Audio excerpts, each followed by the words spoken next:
who pulled up for a catch-up. It's really here from 947 afternoons. And if you're here, it means you've got taste. Go ahead, enjoy the moment you missed. But don't ghost me. Weekdays 12 to 3 p.m. on 947. I'm loud and way more fun in real time. And yeah, there's more audio magic waiting for you right here on Prime Media Plus. Wake up with a bang. Hey, wake up! Anele and The Club On 947. So in Cindy's household, there was a bit of a moment because the second and last born, Alessia, had her braces out. And Mark, her husband, had quite a moment about it because he's just like, that's it, guys. We're never going to have another child in this household who needs braces. Yo. And I said to her, babe, that's like a blind spot milestone because heading into it, you don't realize that that's something that's going to be a bit of an emotional moment for you. And then it is. Mark had the same thing when he had to break down the jungle gym. I remember this. Oh, sorry. Oh, I had to do it without him being there. The jungle gym's dilapidating in our back garden. And I'm like, somebody's got to come take it away. So I take it. He's like, okay, fine, but just I don't want to know about it. Okay. Guy comes to take it away. The guy says, is there anything else you need me to take? So I go, message him. Is there anything else you need the guy to take? Which guy? The guy taking the jungle gym. Why did you remind me? I was in so much trouble. He didn't talk to me. because you took down the jungle I was gym. like, well, the guy said, you know, like when your dogs go to the farm, the guy said he's going to put it back together for the little children. At the next house. It's totally rusted at the bottom. When they sleep through the night, oh my God, that is heaven. I remember one of the biggest things I celebrated with my first child and then with the rest of my children is when they could climb into the car by themselves and put on their own seatbelts in their car seats. I think one of the milestones that I kind of miss is when you don't have to hold their hands in public anymore. Oh no, not mine. I held my child's hand just this week and she said, Yeah. what are you doing? And I said, go with it. Just allow me. I think another milestone for me is when I could make his own meal, where I just see him eating. And I'm just like, and then it's like, yeah, I made my... What? I think you celebrated him working the air fryer on his own not too long ago. Guys, he literally made his own sauce and then air fried his own chicken nuggets. And then he sat down and ate and then... Yes.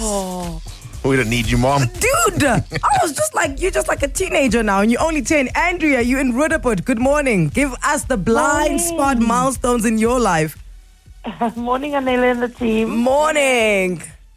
So I think one silent milestone that you don't actually realize is happening until it's over is when you've got a baby and you realize that you stopped burping them because they just That's so true. burp themselves now. One day you just... And you actually never burped them again. can't remember the last time you Yes. burped them. It's actually so sad.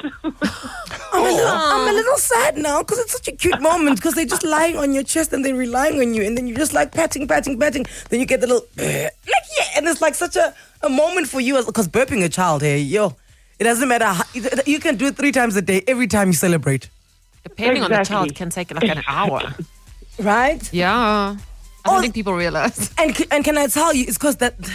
Overshare. But that little burp just smells like of milk. Okay, I fine. don't like Well, it. this is why they don't put this in the baby adverts. I loved it because then their breath is warm, Yeah. right? So they just like warm milk coming towards you. It's like... The best is when you do get a baby that can self-burp them. What? They make those? Yeah, the second one. She's an overachiever, that Alessia. Darlene, good morning. You're in Midrand. Good morning, Anele and The Club. How are you guys? We are fantastic. How many kids you have? I only have the one son. And he's about to turn? He's turning 16 next week. So we're going to do the ID trip soon. It is a huge one. Oh, my word. Yeah. Now they like it their own person because it means the government officially knows them away from you. Yes. And the next time we're going to be able to vote. He's going to be able to vote for the first time as well. So I'm scared. My son is growing up. What a milestone. And also you live in Midrand, so we know who he's voting for. Water thing. Yeah, whoever's promising water. So whoever's promising him water. That's who he is going with. Oh my word, Darlene, are you going to cry? I think I might, I think I might when I see that ID. I feel you. Dude, wait till you get the passport. Oh. That's even worse because now it means they can leave the country Without you. Like, no, where you going? Yeah, exactly. When they say you don't have to carry the unabridged certificate. What do you mean? We're traveling together. Yeah, they don't need the unabridged certificate. I'm like, what? No. Yo, this is a topic close to my heart.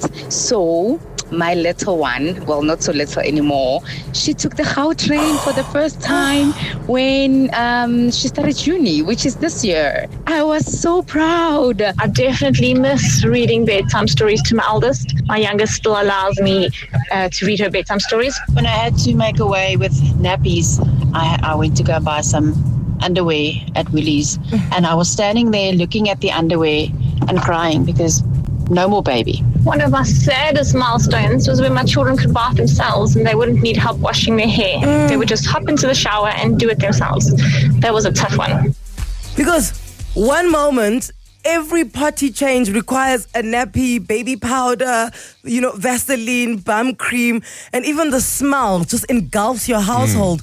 Then the next thing, they're like in their own underwear. It's gone. You're just like, they're big now. How did we get here? Okay, because like their little bums look so big when they've got the diapers. It's so cute, and then they fall and they land on like a cushy thing. Yeah. And it's no more. Losh in Randburg. Good morning. Good morning. How are you guys? We are so good. How are you, madam? I'm good, thanks. So what you just spoke about is my point exactly. So me as a mom, and I'm sure lots of moms and dads, like we all go through this phase where we enjoy wiping the backside of your baby. However, eventually you have to leave everything and drop everything and you have to go and wipe.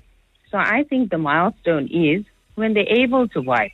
When they potty training themselves, in the beginning they'll call you, okay, please come wipey. And then you're like, wipey, wipey, bammy, bammy, right?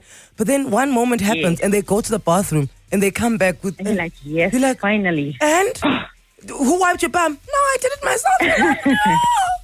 Without me. That's so lovely because even if you go to a function or you go to a party, you have to literally leave everything and go and wipe. So I think... that's a huge milestone. It's okay. I'm actually thinking I'm going to start a little support group for all of us. Because it's also like when they catch their own flight for the first time.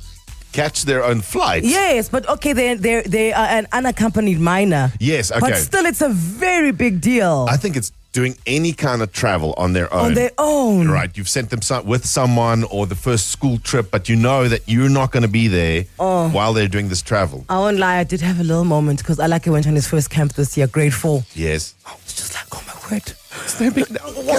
Who's going to make sure he ate? Rory, wrapping it up from us. In the West Rand, what is the blind spot milestone that parents don't talk about that kids do? And later in life, you're just wow, I'm never going to have to help her with her homework again. Morning, Anele and The Club. Morning, Rory. My greatest one, and this is like the biggest for us, is our youngest of 3 we just a few weeks ago applied for her to go to grade 1. Wow. That was so amazing. And immediately after the application was done, we went over to our first choice of school for her. We went and submitted the forms, and this is where her older siblings are as well. And we were like, yes, it's done. This is the last grade 1 application we're doing. Ever. Oh, my. Ever. Like, and as you're signing and you're writing your address and you're writing your surname, you're like, see me now, see me never. No more. And our oldest is in grade 4, so it's still going to take a bit of time for us to do grade 8 applications. We're like, stress of school applications is out of the way for a while. And then the varsity applications will start. Yes. Tell us. So we're enjoying not having to go through admissions for a couple of years. Having a break. Now. Yes. Because that's wild. Because think about it. Your child will never be in grade 1 again. No. Well, Rory will never have children in grade 1 You'll never again. have another child. Never done. And you know what? Like, you're celebrating, but deep down, like you're holding back a bit of a tear, right? Yes, indeed. And it's going to be a very emotional one. So with everything she's gone through. So it's just going to be it is a huge milestone. So yeah, we're glad no more grade 1. Well, Rory, we expect a voice note from the little one on the first day of school next year, please. Definitely. You owe us that at least. Say goodbye now. Back to making your morning. Anele and The Club. I love this show. On 947.